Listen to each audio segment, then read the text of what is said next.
जय श्री कृष्ण। रामायण हमें सिखाती है कि जीवन में मर्यादा कितनी महत्वपूर्ण है। महाभारत हमें दिखाती है कि जब परिवार के भीतर ही अन्याय खड़ा हो जाए तो संघर्ष कैसे जन्म लेता है।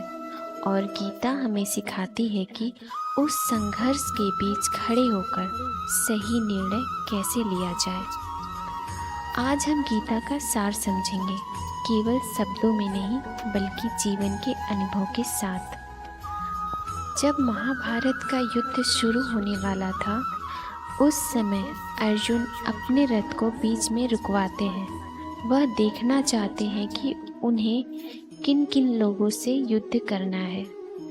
जब वह देखते हैं उनके सामने उनके गुरु भाई बंधु हैं, तो उनका साहस टूट जाता है। उनके हाथ कांपने लगते हैं, उनकी आंखों में आंसू आ जाते हैं। वह कहते हैं, मैं इस युद्ध को नहीं लड़ सकता। यही क्षण गीता की शुरुआत है। गीता तब शुरू नहीं होती जब सब मजबूत होते हैं। गीता तब शुरू होती है जब मन टूट जाता है। अर्जुन का संकट क्या था? उन्हें मृत्यु से डर नहीं था, उन्हें पाप से डर था। उन्हें अपने ही लोगों को खोने का डर था। यानी उनका संघर्ष बाहर से ज़्यादा भीतर का था। तब श्री कृष्ण बोलते हैं, जिसके लिए तुम शोक कर रहे हो वह नश्वर शरीर है। यहाँ बात बहुत स्पष्ट है। शरीर जन्म लेता है, बचपन, युवावस्था, बुढ़ापा, यह सब शरीर की अवस्थाएं हैं। एक दिन शरीर समाप्त हो जाता है, लेकिन चेतना, जिससे हम सोचते हैं, महसूस करते हैं, निर्णय लेते हैं, उसे आत्मा कहा गया है। गीता का संदेश है, शरीर बदल सकता है, आत्मा नहीं। यह शिक्षा इसलिए दी गई ताकि मनुष्य मृत्यु के भय से ऊपर उठ सके, क्योंकि जब तक हम मृत्यु से डरते रहेंगे, हम सही निर्णय लेने में कमज़ोर पड़ेंगे। फिर श्री कृष्ण कहते हैं, कर्तव्य से पीछे हटना उचित नहीं है।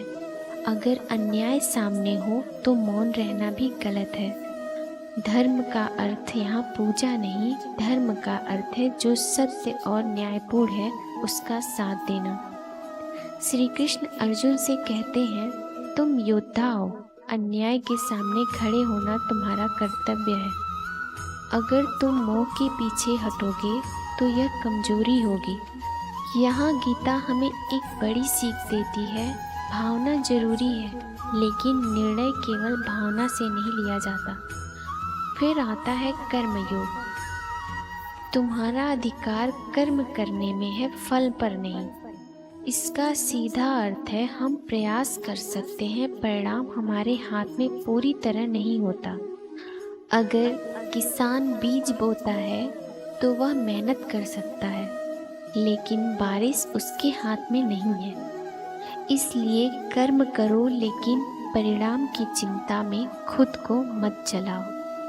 फल की चिंता ही तनाव का कारण है। जब हम हर काम इस सोच से करते हैं कि अगर असफल हुए तो क्या होगा, तब हम डर के साथ जीते हैं।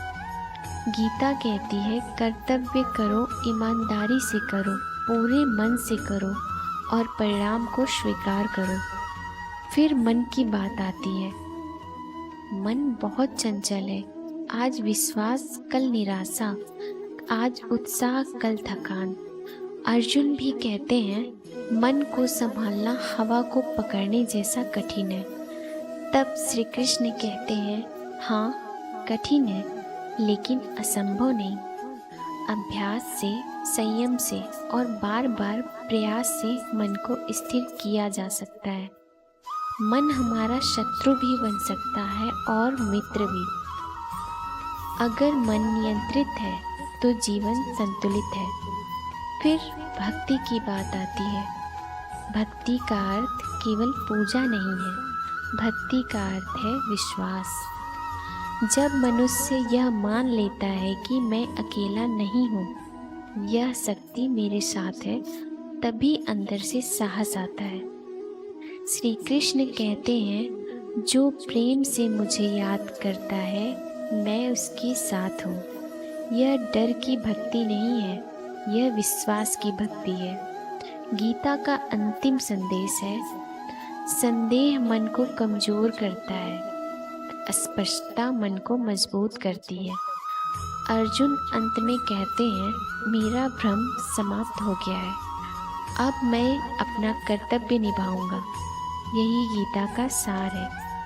जीवन में परिस्थितियां कठिन होंगी, कभी परिवार में संघर्ष होगा, कभी मन टूटेगा, कभी निर्णय कठिन होंगे, लेकिन सत्य को पहचानिए, कर्तव्य निभाइए, मन को संतुलित रखिए और विश्वास बनाए रखिए।